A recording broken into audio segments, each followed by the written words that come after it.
Kunko oimo antera ka eiji pino oyujuta ape pire peneni. Sí, el alemán. Kunt, Hans Kunt.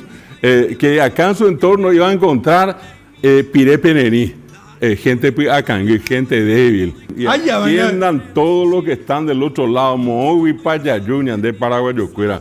Ja oye pollo ka gringo tuyaviro. Nanagua no kene oyoso iti. Oye pollo ka gringo tuya. Viro, 3 ofensas en una sola. Nanagua no quiere o yo soy ti. Es como que puerta. Eso que tienen esa puerta.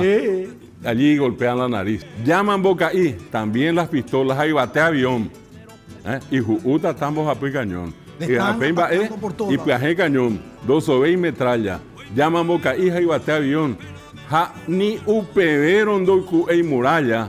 O moiba que quinta división. Ni aún así se movió la muralla. No retrocedieron. Ni 1 milímetro. Esa sentencia es inmortal. Anga y Catuma y la historia. Dopamo hay raza guaraní. Ahora, con esta victoria, ya se puede decir que la raza guaraní no va a desaparecer.